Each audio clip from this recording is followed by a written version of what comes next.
Gadgets and Gizmos, brought to you by carwale.com. Ask the experts.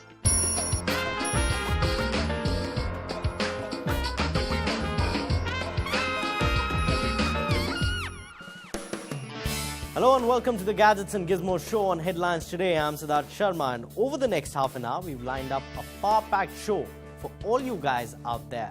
Wondering what's up our sleeves? Take a look at the lineup. On the show this week, plenty of new launches from big guns of the tech world. Also, for all you PlayStation 4 lovers, there's a new game in town and we get you a review of that. And a powerhouse home entertainment system from the house of JBL.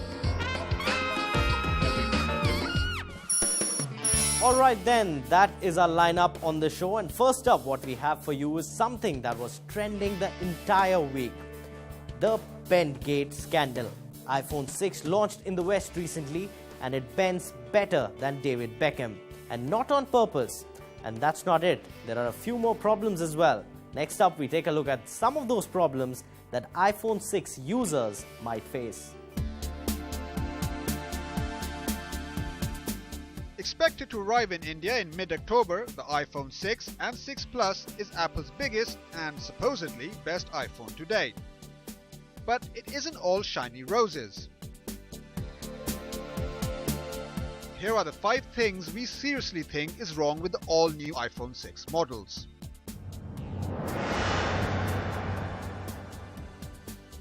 It seems Apple's all-aluminium design can't withstand the truly awesome stresses of being placed in the front pocket of a pair of skinny jeans.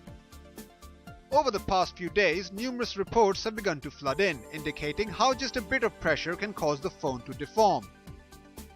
While the problem mostly affects the general tight jeans wearing public, it certainly does not boast well for Apple's quality assurance team.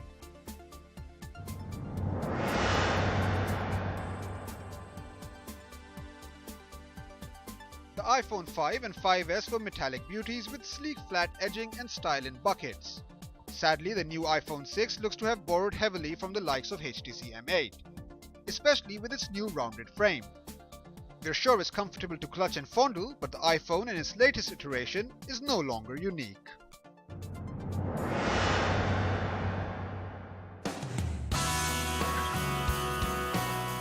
We are really glad that the iPhone 6 Plus supports Full HD. But the iPhone 6 Standard Edition is just 326 ppi. We will of course have to wait to do a full side-by-side comparison here on Gadgets and Gizmos, but those Retina screens are going to have to be something very special to surpass the best Android displays.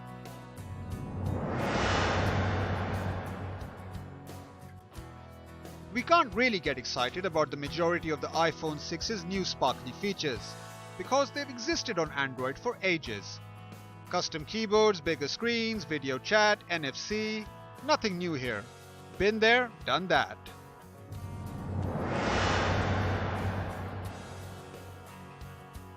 While the price of the iPhone 6 has still not been set by Apple, the cheapest version could set you back by a shocking 60,000 rupees. With a price tag like that, it does beg to ask the question, is it really worth it?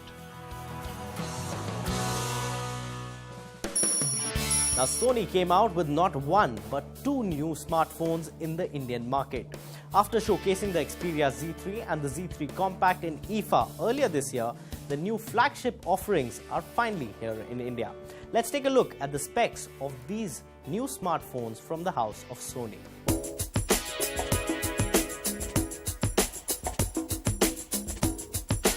There are 2 new smartphones Sony has come out with for the Indian market. Meet the Sony Xperia Z3 and the Sony Xperia Z3 Compact. The Xperia Z3 is Sony's thinnest Android flagship to date, with a profile that measures in at just 7.3mm. Despite the slender build, however, the Z3 still packs some amazing hardware. Xperia Z3 has a 5.2-inch Full HD display with 1920 by 1080 resolution and is IP65 and IP68 waterproof and dust tight. For performance, it features a 2.5 GHz quad-core Qualcomm Snapdragon processor with Adreno 330 GPU and 3 GB of RAM.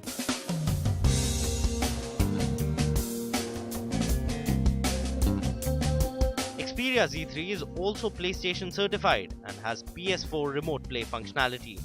Inbuilt memory is 16 GB, that is expandable up to 128 GB. There is also a 3100 mAh battery on it. Xperia Z3 runs on Android 4.4 KitKat operating system.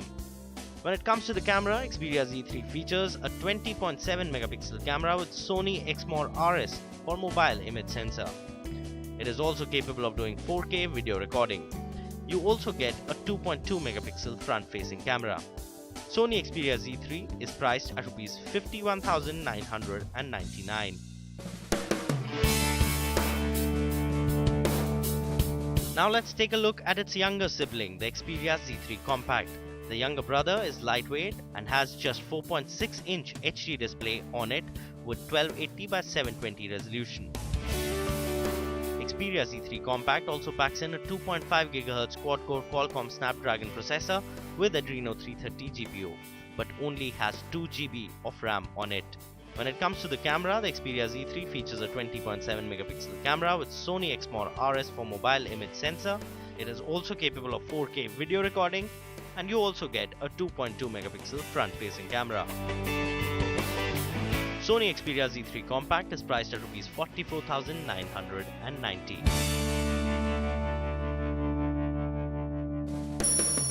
Okay then, those were the specs on the all-new Sony Xperia Z3 and the Z3 Compact. So let's tell you whether these phones are good or not. Check out their reviews.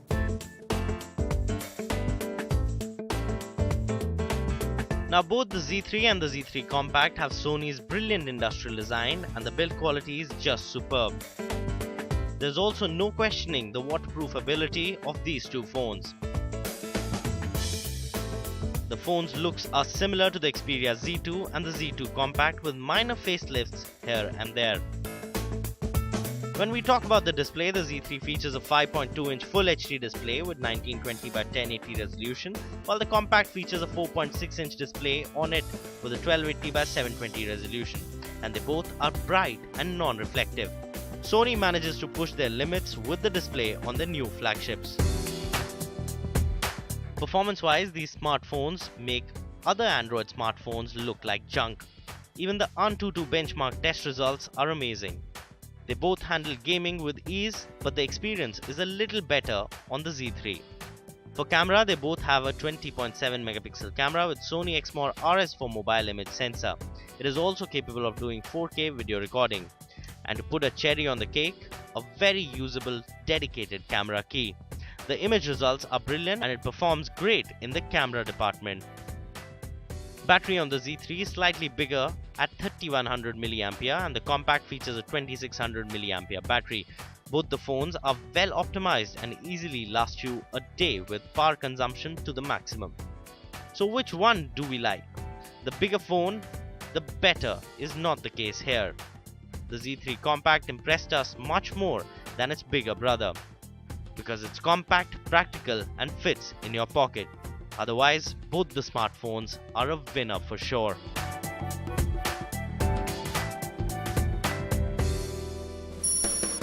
Now, whenever you're looking for a one-stop solution to your home entertainment sound requirements, it's tough to find a speaker that has it all. Well, JBL seems to have just one for that scenario. And mind you, it's a bit expensive. Next up, we get you the review of the all-new JBL Authentics L16. Take a look. The wireless speaker market may have plenty of choices, but there aren't many out there like the JBL Authentics L16. A one-box system designed to cover all your entertainment needs, music, TV or films. It's a multi-talented product and comes out at a whopping price tag of $74,990.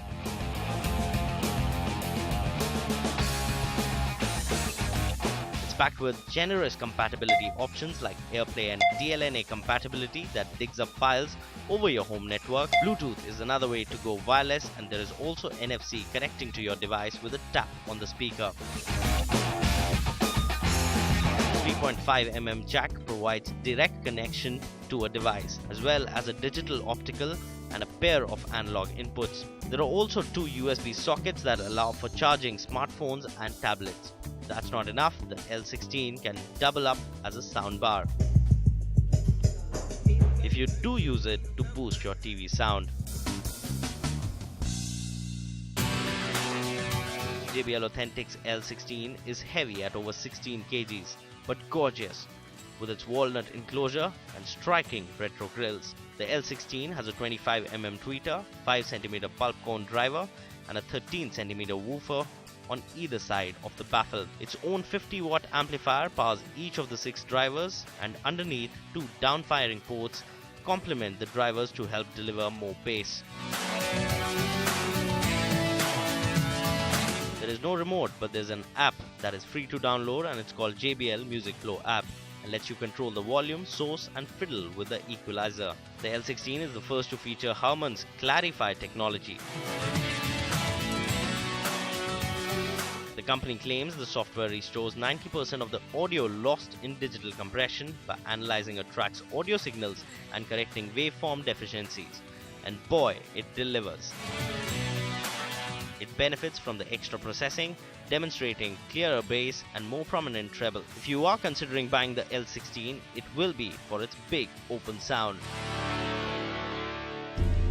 The bass in some songs just gets too loud for pleasure.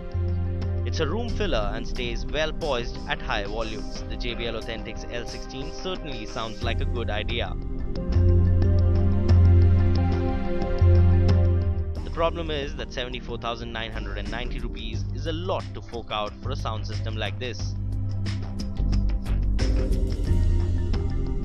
It's neither high-end nor low-end when it comes to a sound system. It's somewhere in the middle, and it lacks that sweet punch of balance.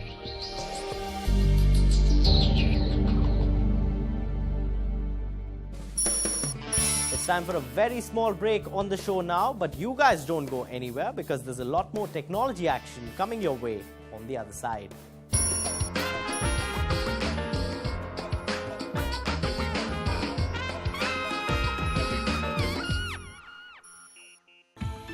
Gadgets and Gizmos, brought to you by carvale.com. Ask the experts.